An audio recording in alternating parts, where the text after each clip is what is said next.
नमस्कार बच्चों, आज मैं आपके सामने एमपी बोर्ड एनसीईआरटी कक्षा 9 का अध्याय 12 की वस्तुनिष्ठ प्रश्नों को लेकर आया हूं। तो इसमें कौन कौन से महत्वपूर्ण वस्तुनिष्ठ प्रश्न हैं अध्याय 12 से। इसका नाम है हीरोन का सूत्र। चलिए आइए देखते हैं और अपन लोग इनके महत्वपूर्ण जो स्मरणीय बिंदु होते हैं इस चैप्टर के वो देख लेते हैं। उसमें क्या है, तो पहला यहाँ पे बात आती है कि किसी त्रिभुज का जो क्षेत्रफल होता है उसका जो फार्मूला होता है, जो सूत्र होता है वो क्या होता है, 1/2 आधार गुणित ऊंचाई। अगर अपन चित्र को देखें यहाँ पे तो आधार का काम ये BC कर रहा है और ऊंचाई का काम इस त्रिभुज में H कर रहा है, यानी आधार गुणित ऊंचाई ये फार्मूला यूज़ करेंगे जो अपन को त्रिभुज का क्षेत्रफल पता करना है या ज्ञात करना है ना। अब ये बात आती है, दूसरा सूत्र क्या कहता है यहाँ पर कि यदि किसी विषमबाहु त्रिभुज की भुजाओं की लंबाइयाँ स्मॉल a, स्मॉल b और c हों तो उसका जो अर्ध परिमाप है वो आपका a + b + c/2 बनेगा, जिसे अपन लोग s से डिनोट यहाँ पे करते हैं ना। तो यहाँ देख सकते हैं s का मान तीनों भुजाओं का योग बटे 2 ये हो जाएगा। तो इसे हीरोन का जो सूत्र होता है त्रिभुज का क्षेत्रफल निकालने का वो ये बनेगा √ में s - a × s - b × s - c। ठीक है, तो इस फार्मूले से अपन लोग त्रिभुज का क्षेत्रफल निकाल सकते हैं जब उसकी तीनों भुजाएं अपन को त्रिभुज की दी गई हों। अब प्रश्न आते हैं, सही विकल्प वाले क्वेश्चन आते हैं, पहले तो वो देख लेते हैं अपन लोग यहाँ पर। तो यहाँ पे पहला क्वेश्चन आता है, इसमें लिखा है कि किसी त्रिभुज जिसकी भुजाएं a, b और c हों तो इसकी अर्ध परिमाप s होती है। तो s का मान क्या होता है वो वहाँ पे बात आती है। तो s का मान अपन जानते हैं, जो अर्ध परिमाप होती है त्रिभुज की, उसका जो फार्मूला होता है वो होता है a + b + c/2, मतलब ये 2 नंबर का। तो ये पहले वाले प्रश्न का 2 नंबर का जो आंसर होगा वो सही होगा। ठीक है दोस्तों, और आगे बढ़ते हैं। अब जो क्वेश्चन नंबर 2 है, किसी त्रिभुज का क्षेत्रफल होता है, तो अपन जानते हैं त्रिभुज के क्षेत्रफल का जो सूत्र होता है वो होता है आधार 1/2 आधार गुणित ऊंचाई, है ना। तो ये यहाँ पे जो स नंबर का जो इसका उत्तर है 1/2 आधार गुणित ऊंचाई, ये वाला इसका उत्तर सही होगा। तो दूसरे प्रश्न का स नंबर का उत्तर सही होगा। चलिए आगे बढ़ते हैं और देखते हैं अपन लोग 3rd नंबर का जो क्वेश्चन है वो देख लेते हैं। यहाँ पर इसमें लिखा है किसी त्रिभुज का आधार 4 सेंटीमीटर और ऊंचाई 6 सेंटीमीटर हो तो त्रिभुज का क्षेत्रफल कितना होगा। तो यहाँ पे बात आती है, ये फार्मूला यहाँ पे अपन लोग यूज़ करेंगे। ये फार्मूला इस तरह से अपन जानते हैं कि त्रिभुज का क्षेत्रफल 1/2 आधार गुणित ऊंचाई। तो आधार का काम कौन कर रहा है यहाँ पे, आधार का काम 4 कर रहा है यहाँ पे, ऊंचाई का काम यहाँ पे 6 कर रहा है। तो आधार गुणित ऊंचाई अपन ने यहाँ लिख दिया है, तो 2 से कट जाएगा, 6 2 3 6 3 बार, तो 4 × 3 = 12। तो इसका क्षेत्रफल 12 आएगा। तो इसका कौन सा है 12, तो ये देख सकते हैं अपन लोग के अ नंबर का जो आंसर है 12 वर्ग सेंटीमीटर, ये इस त्रिभुज का क्षेत्रफल होगा। तो तीसरे प्रश्न नंबर का जो आंसर होगा वो अ नंबर का होगा। ठीक है, फिर ये चौथा प्रश्न अपन लोग देख लेते हैं। यहाँ पर चौथे प्रश्न में किसी त्रिभुज का क्षेत्रफल 12 सेंटीमीटर है और शीर्ष लंब 8 सेंटीमीटर। शीर्ष लंब का मतलब एक तरह से ऊंचाई होता है। तो इस त्रिभुज का क्षेत्रफल जब निकालेंगे तो 1/2 आधार गुणित ऊंचाई। तो आधार कितना है 12 है, ऊंचाई कितनी है 8, तो 2 से ये कट जाएगा, 6 बार 12 और 6 × 8 = 48। तो 48 यहाँ पर क्षेत्रफल इसका आएगा।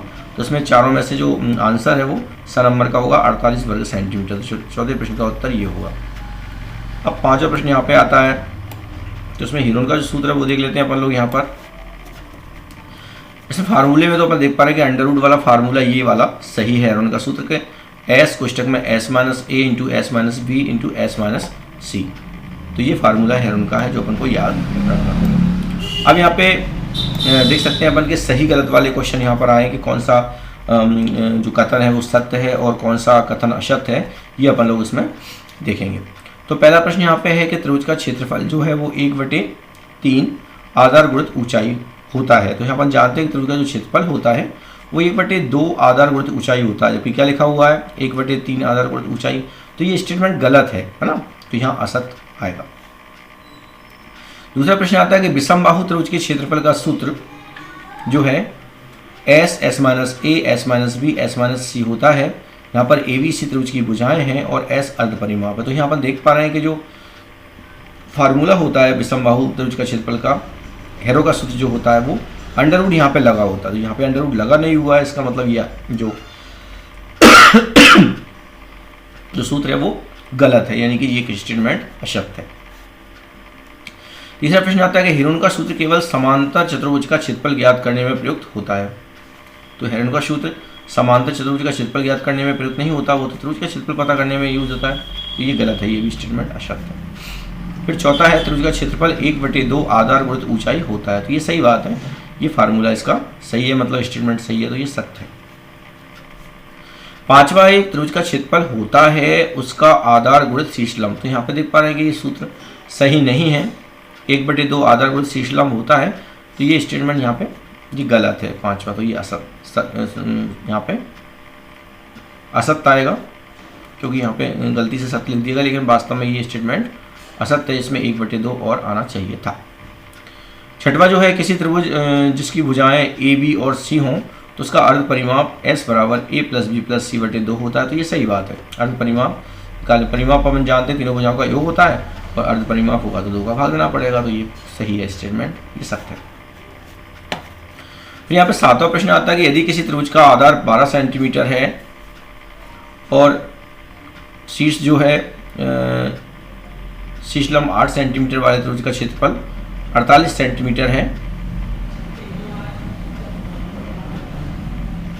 तो अपन देख पा रहे हैं यहाँ पर जब इसका अपन लोग क्षेत्रफल निकालेंगे तो 1/2 गुणित आधार गुणित ऊंचाई लिखेंगे यहाँ पर। तो आधार जो 12 है और ऊंचाई 8 है, तो 2 से जब इसे डिवाइड करेंगे तो 6 बार जाएगा, 8 × 48, तो यहाँ 48 इसका उत्तर आएगा। तो ये सही बात है, यानी सातवां प्रश्न जो है वो जो स्टेटमेंट है वो सही है। चलिए आगे बढ़ते हैं और अपन लोग देखते हैं, अब एक वाक्य में उत्तर वाले प्रश्नों को यहाँ पे देख लेते हैं। तो जो पहला वाला प्रश्न है उसमें लिखा है कि त्रिभुज का क्षेत्रफल संबंधी जो हेरोन का सूत्र होता है वो क्या होता है। तो वो होता है √S S - A S - B S - C। ठीक है, ये फार्मूला यहाँ पे अपन को लिखना होगा। हेरोन का जो जन्म कहाँ हुआ था, तो अलेक्जेंड्रिया में हुआ था, मिस्र में, है ना, ये इसका आंसर होगा।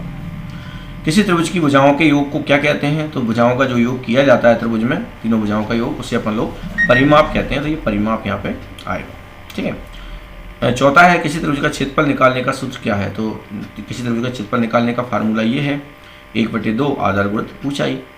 अगर आधार ऊंचाई दी गई तो ये फार्मूला होगा, और अगर आधार ऊंचाई नहीं है, तीनों भुजाएं दी गई हैं, तो फिर ये हेरो का सूत्र होगा, ये वाला, ये यहाँ पे लिखा जाएगा, है ना। लेकिन नॉर्मली ये 1/2 आधार गुणित ऊंचाई होता है। फिर पांचवा है कि किसी त्रिभुज के अर्ध परिमाप का जो सूत्र होता है वो होता है, अर्ध परिमाप है तो परिमाप क्या होता है A + B + C, और अर्ध परिमाप क्या मतलब होगा, आधा, यानी कि जो होगा A + B + C/2, ये अर्ध परिमाप का सूत्र होता है। अब यहाँ पे आता है सही जोड़ी बनाने के लिए आता है। तो सही जोड़ी अपन लोग देख लेते हैं यहाँ पे क्या बनती है। तो पहला हेरोन के सूत्र में जो S होता है, अर्ध परिमाप जो होता है, उसका मान क्या होता है, तीनों भुजाओं का योग बटे 2, यानी कि इसका नंबर से ही मैच करेगा, है ना। दूसरा है त्रिभुज का क्षेत्रफल। त्रिभुज का जो क्षेत्रफल होता है वो 1/2 आधार गुणित ऊंचाई होता है, इससे मैच करेगा ये दूसरा, है ना, दास से। विषम बाहु त्रिभुज का क्षेत्रफल अपन जानते हैं, ये हेरो का सूत्र से होगा काम, तो ये आपका ई नंबर का होगा √S S - A S - B S - C। तीसरा है समबाहु त्रिभुज का क्षेत्रफल। तो समबाहु त्रिभुज का क्षेत्रफल होगा वो होगा A² / 4√3, ये भी इसी से बनता है, अगर सब जगह A यूज किया जाए तो फिर ये बनेगा। समांतर चतुर्भुज का क्षेत्रफल, तो ये आधार गुणित ऊंचाई होता है, यानी आधार गुणित शीर्ष लंब, यानी कि ये पहले से मिलेगा आधार गुणित शीर्ष लंब, है ना।